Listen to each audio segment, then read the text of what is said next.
Alhamdulillahi Rabbil Alamin. Wassalatu wassalamu ala ashrafil mursalin Nabiyyina wa maulana Muhammadin wa ala alihi wa sahbihi ajma'in. Wa ashhadu an la ilaha illallah wahdahu la syarika lah. Wa ashhadu anna Muhammadan abduhu wa rasuluh sallallahu alaihi wa ala alihi wa sahbihi wa man tabi'al huda ila yaumiddin. Alhamdulillah, puji syukur kita haturkan kehadirat Allah kembali di siang hari ini di Masjid Ulil Albab, Kampus Terpadu Universitas Islam Indonesia. Kembali kita lanjutkan pembacaan hadis di kitab Bulughul Maram. Insyaallah kita masih berada di bab tentang salat Id. Beliau akan membawakan hadis nomor 486. An Abi Umair bin Anas bin Malik radhiyallahu anhu. Dari Abu Umair bin Anas, ayahnya seorang sahabat, Anas bin Malik. Sementara anaknya bukan sahabat, beliau termasuk tabi'in. Dan di sini ada keterangan dalam Sunan Al-Baihaqi, wa huwa akbaru waladi Anas radhiyallahu anhu. Abu Umair adalah anaknya Anas yang paling senior. Dan pada saat Nabi SAW meninggal dunia, Anas bin Malik di usia 20 tahun. Kita nggak tahu apakah beliau sudah nikah atau belum. Namun Abu Umair bukan sahabat Nabi karena beliau tidak ketemu Rasulullah SAW, tapi beliau adalah seorang tabi'in. Dan dinyatakan dalam Sunan Al-Baihaqi min sigharit tabi'in, termasuk tabi'in junior. Sebab di setiap generasi, di setiap periode itu ada 3 kelas. Ada kibar, ada wasat, ada sighar. Sahabat misalnya, generasi sahabat. Ada kibarus sahabah, sahabat senior. Ada wasatus sahabah, ada sighar, ada sahabat junior, dan ada pertengahan, tidak senior dan tidak junior. Tabi'in juga sama, ada kibar tabi'in, ada sighar tabi'in, dan ada wasatut tabi'in.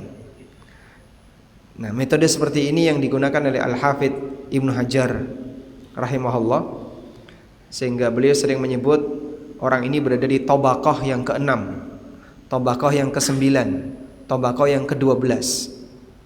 Di setiap generasi itu dibagi menjadi 3. Maka kalau disebut tabaqah atau tingkatan yang ke-6, berarti dia ada di mana? Tingkatan ke-6. Ya, tingkatan ke-6. Sighar tabi'in. Kalau tabaqah 9, berarti sighar atba'it tabi'in.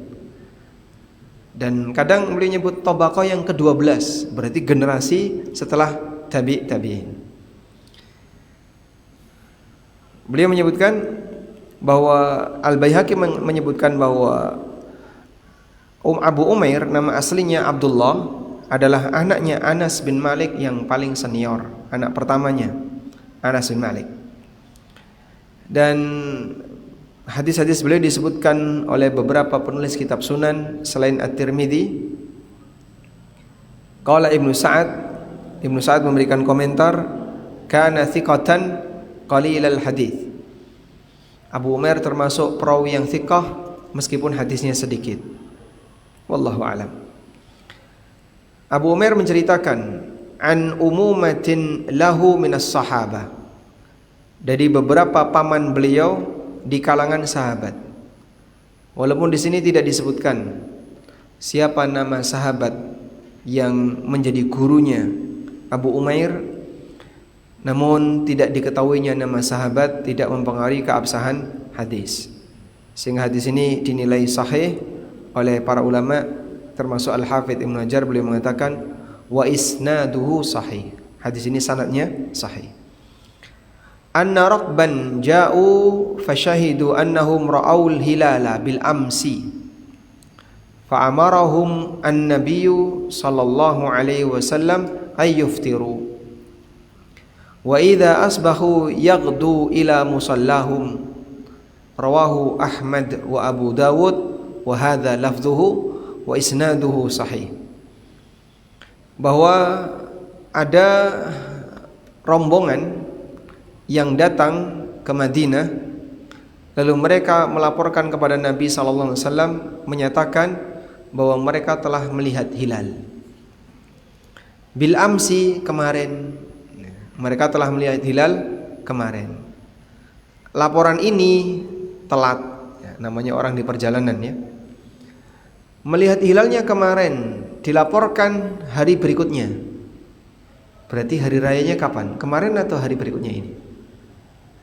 Hah? Hari rayanya kapan? Jadi saksi ini mengatakan, rombongan ini mengatakan, kami kemarin melihat hilal, baru dilaporkan besoknya, dan itu pun besoknya sudah siang. Makanya Nabi SAW menunda pelaksanaan sholat Id. Coba kita baca selengkapnya dulu. Fa'amarahumun nabiyyu sallallahu alaihi wasallam ayyuftiru. Lalu Nabi SAW perintahkan kepada masyarakat untuk tidak puasa, batalkan puasanya. Wa idza asbahu, keesokan harinya, yaqdu ila musallahum, barulah Nabi SAW dan para sahabat melaksanakan sholat Id. Baik, berarti sekarang Anda bisa lihat ya, bahwa sholat Idnya itu kemarin, sholat Idnya itu seharusnya kemarin atau hari itu? Misalnya ya, kita pakai nama hari saja. Rombongan ini melihat hilal hari Senin, lapornya hari Selasa siang. Lalu Nabi SAW sholat Id di hari Rabu. Nabi SAW sholat Id di hari Rabu. Pertanyaannya, kalau melihat hilal di hari Senin, berarti hari rayanya hari apa? Senin atau Selasa? Senin atau Selasa? Hari Senin. Sebab hilal itu terlihat sehari sebelum peristiwa. Jadi kalau Ramadan ya hilalnya terlihat kemarin waktu sore menjelang maghrib, atau pas waktu maghrib kemudian melihat hilal. Oh, berarti sekarang tanggal 1. Sehingga si pelapor ini mengatakan kami melihat hilal kemarin. Berarti seharusnya hari ini hari raya. Maka Nabi SAW merintahkan kepada para sahabat batalkan puasa. Nah, tapi karena sudah siang, maka beliau tidak menyelenggarakan sholat Id ketika itu. Sehingga beliau selenggarakan sholat Idnya besok. Baru besok sholat Id dilaksanakan. Selanjutnya, dalam hadis ini terdapat dalil bahwa ketika masyarakat tidak mengetahui Idul Fitri illa ba'da zawal, kecuali setelah waktu zuhur, fa innahum yuftirun. Jadi mereka baru tahu, oh ternyata sekarang tanggal 1 Syawal. Maka yang harus dilakukan adalah mereka tidak boleh puasa ketika itu. Wa yusallinal 'ida minal ghad fi waqtiha. Lalu salat Id dilaksanakan keesokan harinya pada waktunya, yaitu kapan? Salat Id itu dilaksanakan kapan? Di waktu duha. Dan yang paling afdal di awal waktu duha. Makanya salat Id terlaksana ketika matahari sudah terbit agak tinggi. Wa hadza qaulu Abi Hanifah wa Ahmad wa Ishaq. Dan ini pendapat Abu Hanifah, pendapat Imam Ahmad, dan pendapat Ishaq bin Rahuyah, sebagaimana kutipan dalam kitab Al-Mughni. Sementara keterangan Imam Asy-Syafi'i rahimahullah, beliau mengatakan, in uddila syahidan qabla az-zawal shallul 'ida. Apabila dua saksi yang menyaksikan hilal itu diterima persaksiannya sebelum zuhur, maka segera dilakukan salat Id sebelum zuhur. Wa in uddila ba'da az-zawal, tapi kalau saksinya diterima setelah zuhur, lam yusallu yaumahum ba'da az-zawal wala minal ghad, maka mereka tidak perlu salat Id baik hari ini maupun besok. Wa qala Malikun, dan kata Imam Malik, la tusalla idza dhahaba waqtuha. Salat Id tidak dilaksanakan ketika waktunya sudah berlalu. Namun pendapat yang lebih kuat dalam hal ini adalah pendapat yang pertama, bahwa yang benar bukan salat Id jadi gugur ditinggalkan, bukan, tapi tetap dilaksanakan, ditunaikan, tapi keesokan harinya, karena tadi laporannya telat. Sebagaimana kata Ibnul Mundhir rahimahullah, beliau mengatakan, haditsu Abi Umair ibni Anas thabitun wal qawlu bihi wajib. Hadis Abu Umair bin Anas hadis sahih, sehingga kita wajib mengikuti hadis itu. Maka terlepas dari pendapat tadi keterangan Imam Malik atau keterangan Imam Syafi'i yang mengatakan ya kalau sudah telat ya sudah nggak ada sholat. Tapi kan ada hadis Abu Umair dari Anas ini, ada Abu Umair bin Anas menunjukkan bahwasanya tetap sholat tapi ditunda kapan? Keesokan harinya. Wallahu a'lam. Baik. Dan berdasarkan hadis ini kita mendapatkan pelajaran bahwa yang namanya pemimpin, beliau memutuskan hari raya atau puasa berdasarkan laporan. Sehingga kalau yang lapor ini dusta, lalu dia berani bersumpah, kemudian dia diterima, Masya Allah, itu dusta yang berbahaya. Itu dusta yang berbahaya. Sehingga urusan seperti ini nggak boleh sampai ada tipu-tipu dusta biar viral di mana-mana. Karena dia ingin menjadi orang yang pertama kali menyatakan tahu hilal, padahal sebenarnya dia tidak tahu hilal, dia nggak melihat, tapi dia ngaku melihat. Lalu setelah itu dia menyatakan persaksian palsu bahwa saya telah melihat hilal, padahal aslinya tidak melihat. Maka dusta dalam hal ini bahaya. Dan mungkin dalam perjalanan yang cukup panjang dari penetapan tanggal baik 1 Syawal maupun 1 Ramadan maupun 1 Dzulhijjah, selama perjalanan hidup masyarakat muslim ini mungkin ada 1 atau 2 yang itu sebenarnya bermasalah, yang itu sebenarnya berawal dari kedustaan. Baik, saya dapat cerita tentang peristiwa ru'yah hilal yang terkenal paling ajaib se-Indonesia, yaitu di Cakung. Ini kan cukup terkenal ya. Jadi memang di pondok ini selalu dilakukan ru'yah. Ada sebuah pesantren di pondok ini selalu dilakukan ru'yah.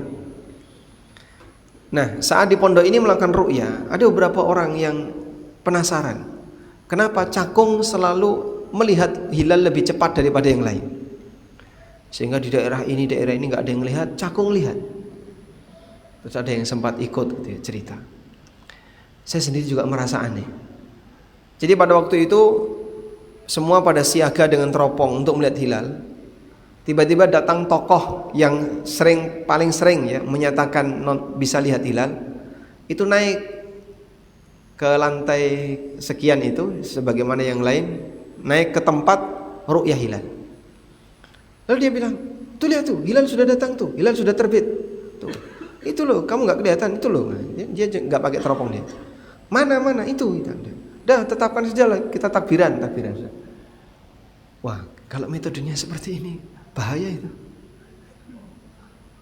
Jadi dia main vonis, menyebut itu sudah lihat, terus divonis, teman-temannya diajak, pokoknya sudah lihat. Kamu lihat kan? Iya, udah, ikut tanda tangan jadi saksi.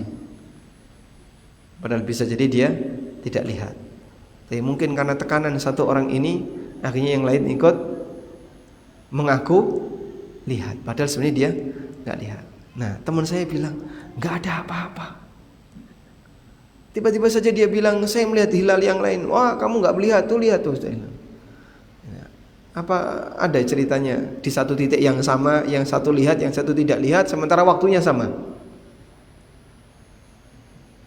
Sehingga kalau kayak gini caranya, ya ini persaksian palsu jadinya. Dan itu berimbas kepada penetapan kapan tanggal 1 Syawal, kapan tanggal 1 Ramadan berkaitan dengan masalah halal haram.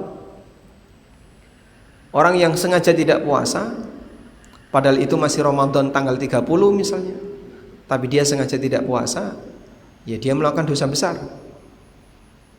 Sebagaimana orang ketika berpuasa dan itu sudah masuk tanggal 1, itu juga masuk pelanggaran. Maka jangan sampai yang seperti ini jadi mainan. Baik. Wa ala kullin, intinya bahwa pemerintah berkaitan dengan masalah ini punya hak untuk menerima maupun menolak setiap laporan berkaitan dengan melihatnya hilal yang disampaikan oleh orang yang ru'yah. Selanjutnya, sunnah seperti ini barangkali mulai hilang di masyarakat kita. Ibnu Umar radhiyallahu anhu pernah mengatakan, tara'an nasul hilala. Dulu di zaman Nabi sallallahu alaihi wasallam, masyarakat itu berlomba-lomba mencari hilal. Tara'an nas hilala. Mereka berlomba-lomba mencari hilal. Maksudnya gimana, Pak?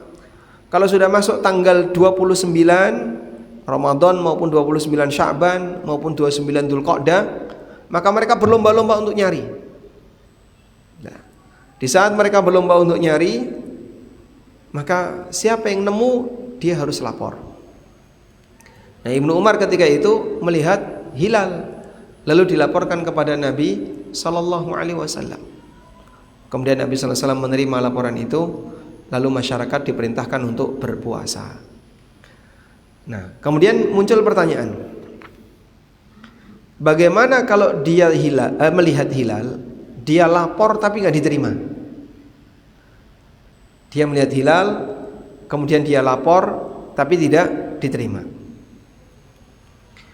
Ada yang mengatakan untuk kasus ini, jika dirinci ya, yang pertama, jika yang dia lihat adalah hilal Ramadan, yang dia lihat adalah hilal Ramadan, maka pada saat dia laporkan, kok pemerintah tidak menerima, wajib bagi dia untuk berpuasa sesuai yang dia lihat bahwa sekarang sudah masuk tanggal 1. Akan tetapi ketika pemerintah tidak menerima, maka pemerintah bisa saja menetapkan ini belum Ramadan, ini masih Sya'ban. Dan terjadi perbedaan ketika itu antara yang lihat dan masyarakat. Yang kedua, apabila yang dia lihat adalah hilal Syawal, dia lapor, hilal Syawal sudah saya lihat, tapi nggak diterima, boleh nggak dia berhari raya sendirian? Jawabannya, dia tidak boleh berhari raya sendirian.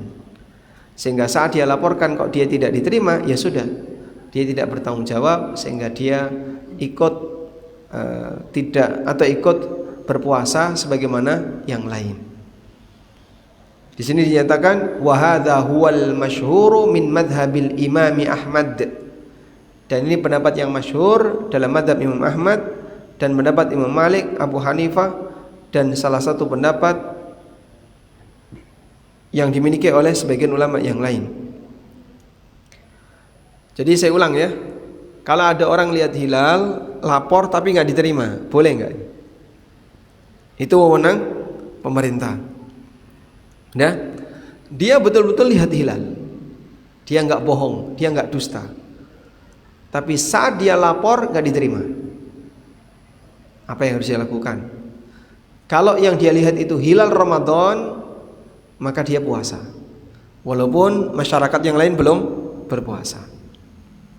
Yang kedua, jika yang dia lihat itu adalah hilal Syawal, sementara pemerintah menolak laporannya sehingga tidak diselenggarakan hari raya, maka dia tidak boleh hari raya sendirian. Karena kalau dia hari raya sendirian, ya salah nanti jadinya. Namun dia berpuasa sebagaimana kaum muslimin yang lain, dan baru berbuka, baru berhari raya besok sesuai dengan yang dialami oleh kaum muslimin. Wallahu a'lam. Dan pada intinya dalam hal ini adalah bahwa pemerintah punya hak untuk menyatukan suara masyarakat dengan penentuan hilal sebagaimana yang beliau kehendaki. Namun di posisi yang sama, pemerintah ketika menetapkan, maka seluruh rakyatnya wajib untuk mengikuti. Sebab yang namanya ibadah salat Id, kurban dan yang lainnya itu tanggalnya bareng, bukan model tanggal yang dibuat beda. Sehingga yang berwenang dalam hal ini adalah pemerintah, maka para ormas harus mengikuti pemerintah. Wallahu a'lam. Baik, sekarang kita lanjutkan hadis berikutnya. Dari Anas bin Malik radhiyallahu anhu, Rasulullah sallallahu alaihi wasallam beliau bercerita, "Kana Rasulullah sallallahu alaihi wasallam la yaghdu yaumal fitri hatta ya'kula tamaratin." Akhrajahu al-Bukhari. Bahwa Rasulullah sallallahu alaihi wasallam tidaklah berangkat ketika Idul Fitri sampai beliau sarapan kurma, beberapa butir kurma. Hadis riwayat Bukhari. Dalam riwayat yang lain ada keterangan wa yaqulhunna witra, dan Nabi sallallahu alaihi wasallam makannya ganjil. Nabi sallallahu alaihi wasallam makannya ganjil, sehingga sebelum sholat Id beliau makan kurma dulu dengan jumlah ganjil. Wa fi riwayatin, dalam riwayat yang lain, wa yaqulhunna afrada. Rasulullah sallallahu alaihi wasallam memakannya satu-satu. Nah, intinya dalam hal ini dianjurkan untuk sarapan terlebih dahulu sebelum berangkat sholat Idul Fitri. Tapi kalau Idul Adha kebalikannya, dianjurkan untuk tidak sarapan terlebih dahulu bagi para sahibul kurban, agar nanti dia bisa berbuka dengan atau sarapan dengan kurbannya, sehingga dia selesai sholat Id pulang langsung nyembelih. Nah, ini dicacah-cacah biar bisa segera dimakan oleh sahibul kurban. Ya, meskipun kita tahu bahwasanya sahibul kurban terkadang mereka sudah sarapan sebelum mendapatkan daging hasil kurban. Karena seperti ini cukup berat. Saya mencoba sendiri saja. Pokoknya jangan sarapan, jangan minum, jangan makan sampai pertama kali yang saya konsumsi adalah daging kurban saya. Itu tak anteni, nunggu. Kok lama sekali nggak datang-datang. Ternyata diantarnya setelah zuhur, jam 2, setengah 3 baru diantar. Akhirnya ketika menyembelih, kepalanya kan dipotong. Nah, di kepalanya itu ada daging-dagingnya. Tak ambil daging itu, tak bawa pulang untuk jadikan sarapan. Malah panitianya nganter satu kepala. Katanya tadi Pak Ustadz pengen kepala. Enggak Pak, saya tadi cuman pengen ngambil dagingnya biar bisa cepat sarapan hewan kurban. Sebab itu sunnah Nabi SAW. Nah, sekarang kan orang nggak sanggup seperti itu. Rata-rata begitu pulang sholat Idul Adha langsung apa? Sarapan, langsung sarapan. Padahal yang sunnah sarapan dengan menggunakan daging kurbannya. Selanjutnya, hadis ini dalil dianjurkan untuk makan kurma ketika Idul Fitri sebelum berangkat ke lapangan. Wa hadza huwal afdalu min waqtiha akhdhan bi dhahiril hadis. Dan seperti inilah waktu yang paling afdal, waktu yang paling afdal berdasarkan makna tekstual dari hadis. Fa in akalaha qabla ayusalli al-fajr, jika dia makan sebelum salat subuh, hasalal maksud, maka dia sudah mendapatkan tujuannya. Karena dia makan di siang hari dan dianjurkan untuk makan secara ganjil, baik 3, 5 maupun yang lainnya. Wallahu a'lam. Kemudian dalam hal ini sunnah makan kurma ini hanya berlaku untuk apa? Idul Fitri. Kalau Idul Adha sunnahnya apa? Tidak makan, tidak minum sampai selesai penyembelihan, baru dia bisa makan hasil dari kurbannya. Wallahu a'lam. Walhamdulillahirabbil alamin. Baik. Kita baca satu lagi.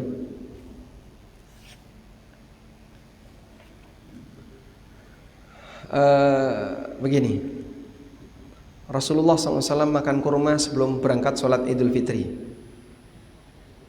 Baik, kalau nggak ada kurma gimana? Ya seadanya, yang penting kamu makan. Apa hikmah sehingga beliau makan sesuatu sebelum berangkat sholat? Untuk memastikan hari ini saya tidak puasa, sebab hari ini tanggal 1 Syawal, sehingga saya tidak boleh puasa dan hari ini saya tidak puasa. Maka dalam posisi ini beliau ketika tidak sedang puasa ditandai dengan sarapan sebelum berangkat sholat. Yang biasanya sahur kemudian puasa, ini enggak, langsung sarapan sebelum berangkat sholat. Wallahu a'lam. Ini ada satu hadis lagi dari Ibnu Buraidah dari ayahnya bahwa Rasulullah sallallahu alaihi wasallam la yakhruju yaumal fitri hatta yat'am. Nabi sallallahu alaihi wasallam tidak keluar menuju lapangan ketika Idul Fitri sampai beliau sarapan. Wala yat'amu yaumal adha hatta yusalliya. Dan Nabi sallallahu alaihi wasallam tidak sarapan ketika Idul Adha sampai selesai salat. Hadis riwayat Ahmad, At-Tirmidzi dan dinilai sahih. Dari sisi ini kita bisa lihat anjuran pada saat Idul Fitri untuk makan qabla al-khuruj ilal musalla, sebelum berangkat ke musalla. Wa amma fi yaumil adha, adapun di hari adha, fa yustahabbu alla ya'kula syai'an hatta yusalli. Kalau Idul Adha, orang dianjurkan untuk tidak makan sampai selesai salat. Ibnu Qayyim rahimahullah mengatakan, Nabi sallallahu alaihi wasallam makan sebelum selesai qabla khurujihi fi Idul Fitri, sebelum beliau keluar rumah ketika Idul Fitri dengan beberapa butir kurma, dan beliau makan secara ganjil. Adapun Idul Adha, fakana la yut'im, beliau tidak memberi makan sampai orang-orang yang sholat pulang. Fayaqulu min udhiyatihi, lalu Nabi sallallahu alaihi wasallam makan dari hasil kurbannya. Dan kita terkadang kesulitan dapat hikmah apa ya, karena kan berat. Saya pengen segera dapat hewan kurban. Oh nanti dulu Pak, ini baru dikuliti. Dikuliti itu kambing nomor sekian, sapi nomor sekian, Bapak masih ujung belakang. Maka mungkin dia akan sedih ketika melihat seperti itu. Wallahu a'lam.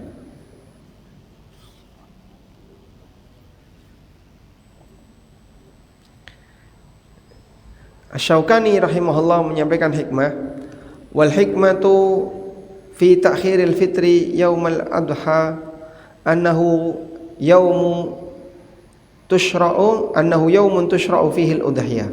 Dan hikmah dianjurkan untuk mengakhirkan sarapan ketika Idul Adha karena di hari itu disyariatkan udhiyah.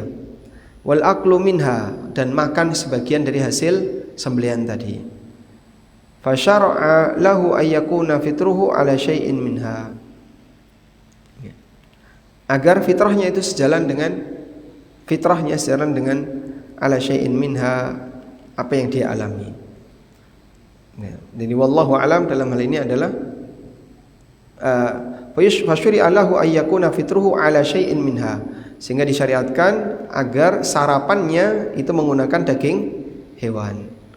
Maka pada saat berangkat jangan sarapan. Berlaku bagi siapa ini? Sahibul kurban. Khusus berlaku bagi sahibul kurban. Keluarganya, panitianya masuk enggak? Enggak berlaku. Sehingga yang sarapan sebelum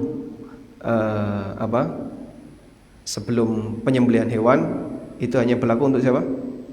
Panitia dan selain sahibul korban. Sementara sahibul korban dianjurkan untuk sarapan dengan hasil hewan korbannya. Wallahu alam. Baik, mungkin itu yang bisa kita sampaikan. Demikian, dan insyaallah di pertemuan berikutnya kita akan membahas tentang khurujun nisa li salatil id. Hukum mengenai wanita yang berangkat untuk salat id dan bagaimana status wanita yang haid untuk tetap berangkat ketika salat id. Wassallallahu ala nabiyyina Muhammadin wa ala alihi wa sahbihi wasallam. Ada yang mau disampaikan? Tafadhal.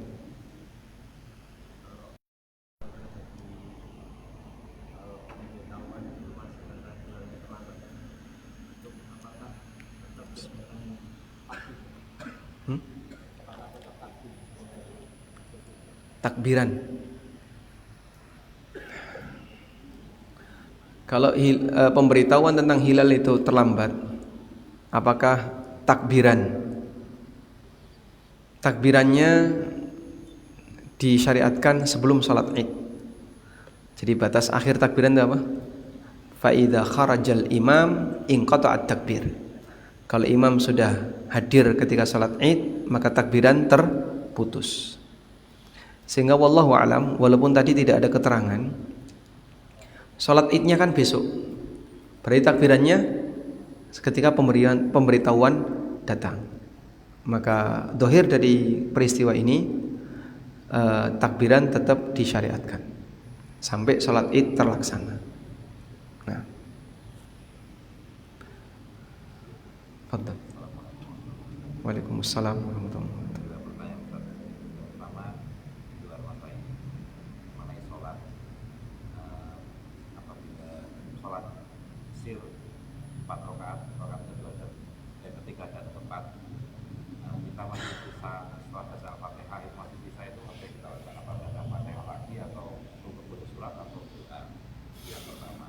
Di rakaat 3 dan 4. Terus yang kedua ini kita tahu ada informasi yang menerbitkan kalender global itu bagi kita yang setelah kita menjalankan kebiasaan untuk bisa menyatakan pertemuan ini, apakah ada manfaatnya bagi kita dan memang kita. Baik. Pertanyaan yang pertama, pada sholat sir duhur atau asar di rakaat ketiga dan keempat, atau termasuk juga maghrib dan isya di rakaat ketiga dan keempat, kita selesai baca Al-Fatihah tapi imam belum rukuk, apa yang harus kita lakukan? Apakah membaca Al-Fatihah ulang? Jawabannya tidak perlu membaca Al-Fatihah ulang. Nah, apakah ketika posisi itu kita dianjurkan membaca surat? Wallahu alam. Nabi SAW terkadang membaca surat di rakaat ketiga dan keempat, terkadang. Dan sebagaimana keterangan Syekh Dr. Shalih Al-Fauzan hafizahullah, diperbolehkan untuk membaca surat di rakaat ketiga dan keempat.